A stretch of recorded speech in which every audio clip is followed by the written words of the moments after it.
Virtual reality, we believe, is going to become a completely immersive new type of storytelling that will empower our 3,000 journalists to tell stories in a deeply engaging way across our audience of 100 million readers every month. We have been telling stories utilizing virtual reality over the last 18 months, and we're very proud of the work that we've done there. We created a partnership with the Iowa State Fair, as the Des Moines Register is one of our media brands, which is particularly relevant, of course, every 4 years around the Iowa caucuses. And this year, in partnership with the Iowa State Fair, we created a soapbox for 19 of the presidential candidates to stand upon and give their stump speech. And so while watching Ted Cruz, for instance, we stitched together the video feed from 22 stacked GoPro cameras to give our audience the ability to rotate away from, for instance, Ted Cruz, to feel the applause, the laughter, the crowds, the cows in the pasture, and to test and measure VR so that we could scale it from desktop across mobile devices. Another great example of VR storytelling in 2015 is out of Pensacola, Florida, where the Blue Angels have a home.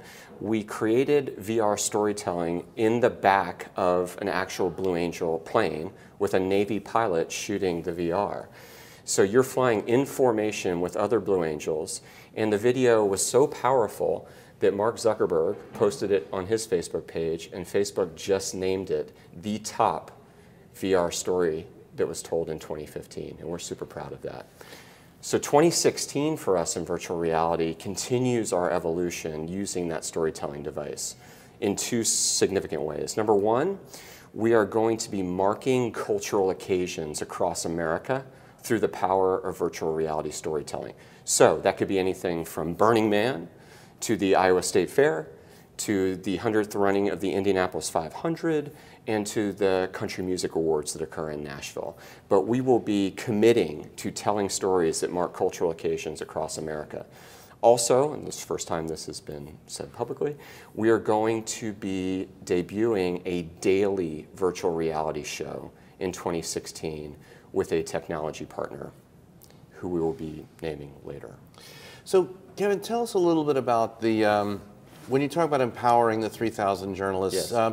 Isn't creating VR like very intensive and complicated, or like, you know, so tell us A, about the sort of the production aspects of that and how that could develop, and B, about consumption and where people consume it. I know you probably don't have numbers to share, but tell us about consumption and where that part of it will go. Yeah, those are all great questions, Andy.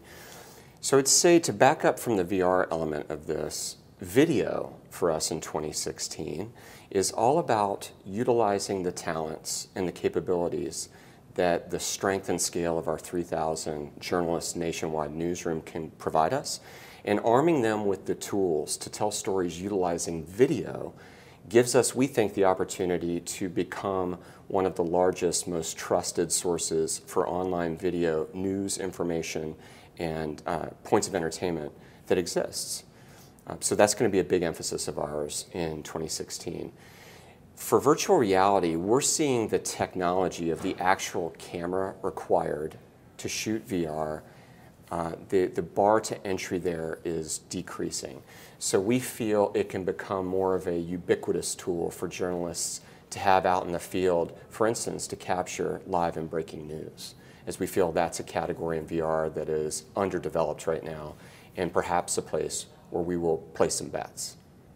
And in terms of consumption, how is that developing and where might it go? Yes. Is it the Oculus? What is it? You know, how do Sure. people, or how will they consume it? Sure. We want to give our readers a number of points of entry to be able to consume from 360-degree online video viewing to all the way to immersive VR storytelling. So from the desktop to the mobile device, right now you can consume VR content like the Blue Angels example I mentioned before, just utilizing your device or utilizing a touch screen to give you that 360-degree perspective up and across. The second product wave we've seen in the field, of course, would be cardboard types of viewing technology. we're also working right now with 2 partners to create distribution for cardboard goggles, as we think making the market for that level of VR content consumption is important. And then we're starting to see more and more rollout of true hardware, whether that's Oculus or Samsung or other partners creating immersive hardware, because it is a totally different experience to consume VR content if you're in the pit at the Indianapolis 500 or if you're in a Blue Angels airplane with goggles on. Is quite a stunning and, we believe, innovating experience. There are at least 3 ways we see early day partnerships with advertisers in virtual reality. Number 1 would be helping us make the market of distribution of cardboard goggles. So having a brand partner with us as a sponsor to distribute goggles outside of the New York area where goggles have been distributed previously.